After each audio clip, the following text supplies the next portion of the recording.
Um leitor só é competente quando sabe interpretar textos. Isso é o que se chama uma tautologia, uma verdade autoevidente. Mas se a interpretação de textos fosse sempre fácil, não seria objeto de tanta preocupação de quem dá aula de linguagem.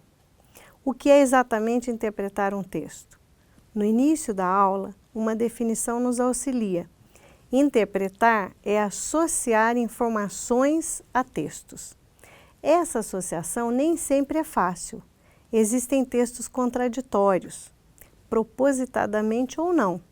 Existem textos irônicos, humorísticos, técnicos demais para uma compreensão imediata. E muita atenção, existem textos coloquiais, que utilizam uma linguagem diferente daquela usada para escrever os textos. É nessa complexidade que precisamos nos movimentar para entender os textos. Esta aula mostra vários textos com peculiaridades que, cada um a seu modo, desafiam a capacidade de interpretar. Começa com uma tira humorística, que no primeiro quadrinho apresenta um texto sem sentido. Mais 2 quadrinhos e vocês vão perceber como a situação se resolve, esclarecendo o conceito importante, o de progressão do texto. Na sequência, encontra-se a letra de uma canção de Chico Buarque, que faz uma série de desafios ao senso comum. O que será que o Chico quis dizer com aqueles versos? Vamos ali percorrer um caminho para interpretar mais esse texto. Esses 2 primeiros exemplos têm um ponto em comum importante. Usam palavras com sentidos diferentes dos usuais.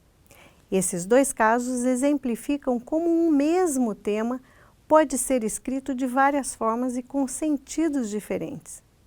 O domínio desses conhecimentos comprova a competência na interpretação de textos.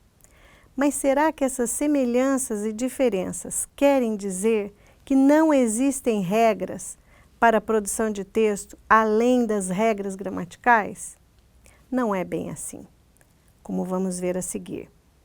Todos sabem que a linguagem escrita e a linguagem oral são diferentes.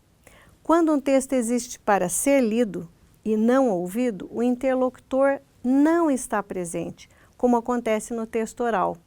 Por isso é necessário um maior cuidado para garantir que o texto seja compreendido pelo leitor. Nesta aula são comentados os recursos da oralidade que estão ausentes do texto escrito e o que é necessário para que se tenha a maior certeza possível da compreensão do texto escrito. São mencionadas coerência e coesão, que serão estudadas em maior profundidade em aulas futuras. As regras, de qualquer modo, não são exatamente as mesmas para qualquer texto escrito. Existem gêneros literários e tipos literários, classificações que têm sido bastante confundidas, especialmente desde que apareceram Facebook, Twitter. A aula mostra quem é quem. Alguns de vocês vão ficar espantados com a riqueza de tipos e gêneros. Mas as classificações não se esgotam aí. Existem também os chamados domínios discursivos, que são os que proporcionam os chamados discursos específicos. O discurso jornalístico, o discurso jurídico, o discurso religioso e vários outros. Como as várias instâncias de discurso empresarial, que vocês terão oportunidade de estudar em detalhe nas aulas de comunicação empresarial. Nesta aula, vocês verão um exemplo muito interessante de combinação de domínios discursivos. Finalmente, temos as formas textuais, poesia e prosa. Ainda que sejam mais ligadas à escrita, não nos esqueçamos de que as letras de canções são também uma forma poética. Voltando aos sentidos da palavra, ler o texto significa decifrar as marcas e sinais deixados